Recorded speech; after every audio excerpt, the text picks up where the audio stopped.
Hey, what's up everyone? It's Carlos with Toy Gigante. I should be resting and relaxing and not doing anything, but you know what? I've been inspired for a while to create one of these in classified scale. I've seen a few online and I almost bought one, but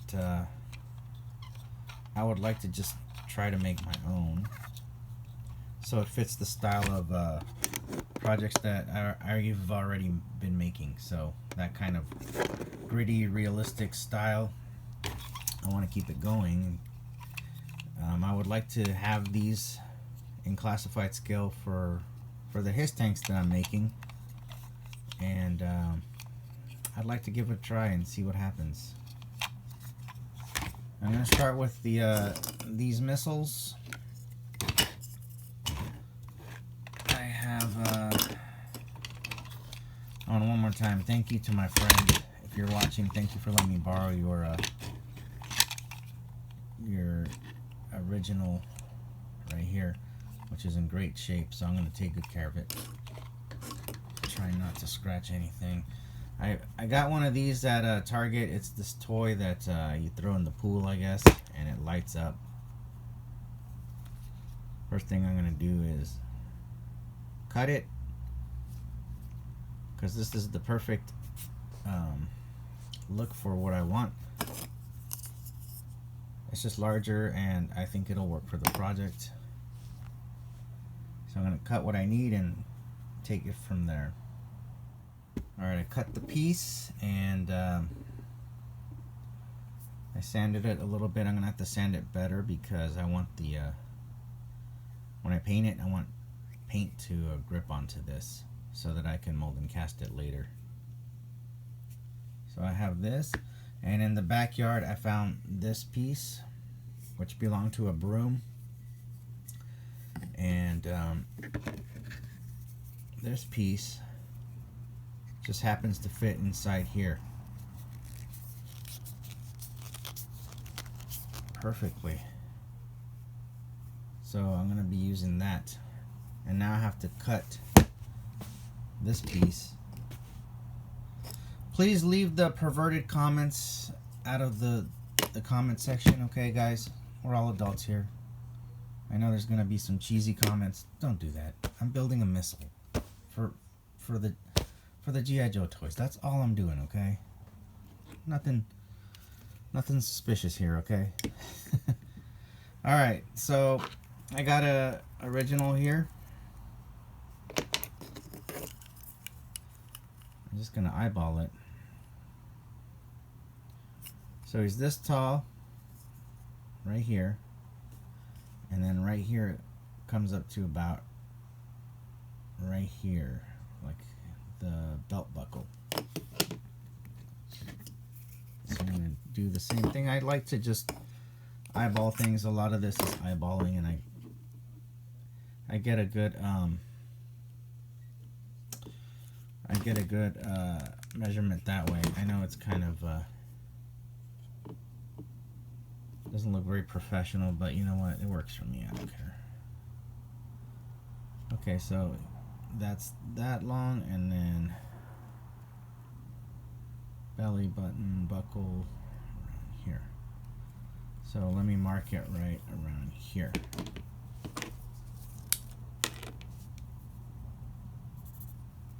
Alright, so that's where I need to cut. I'm going to look at it again, make sure it's all good, and then I'm going to cut this piece of metal. Alright, using some tape, I taped off right here is where I want to cut.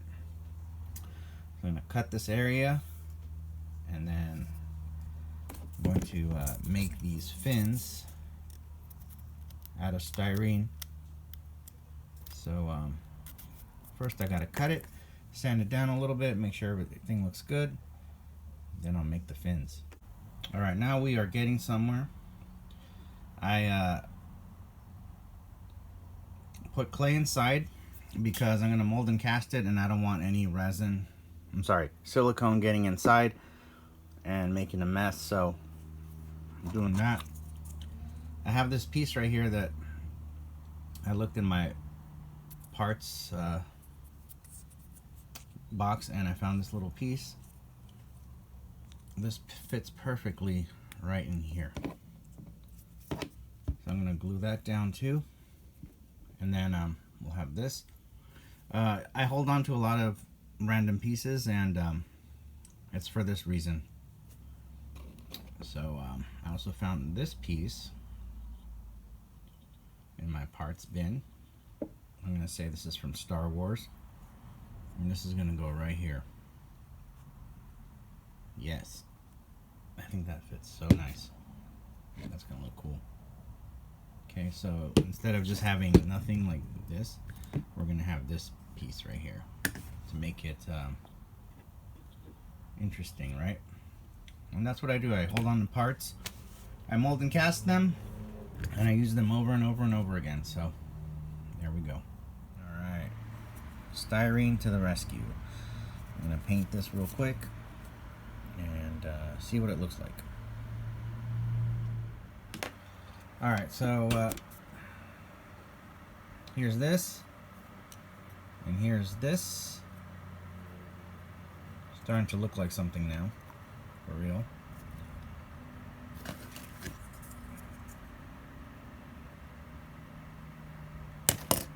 So what I'm going to do is mold and cast this fin, make 4 of them, and then I'll have what I need, and then glue them on here. And then we'll get to the next step. But it's going to take a little bit more work. But that's how I'm doing it. I'm doing it on a budget. I'm using what I have at home. Found objects, as I usually do. And we will get it going. We can make 3 sets of these missiles. And then we move on to the body of the vehicle, which will be later on. But it's a start, right? Oh, and one more thing. I did use my Mang, M-E-N-G, Mang bolts. And those are the little bolts right in here. You can see that. If you're wondering what those are. Trying to get a close up.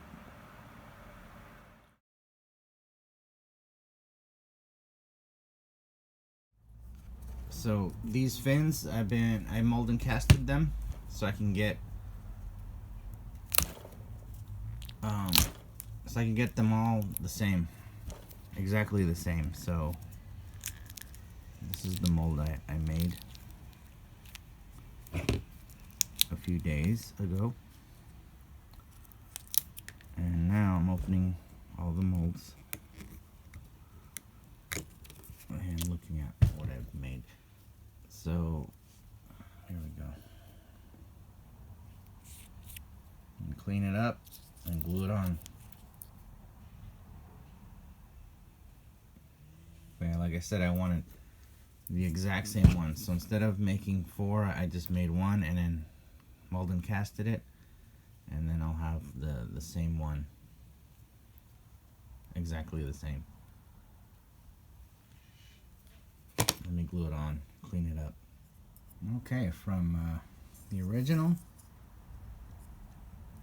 what a beautiful toy, to this one.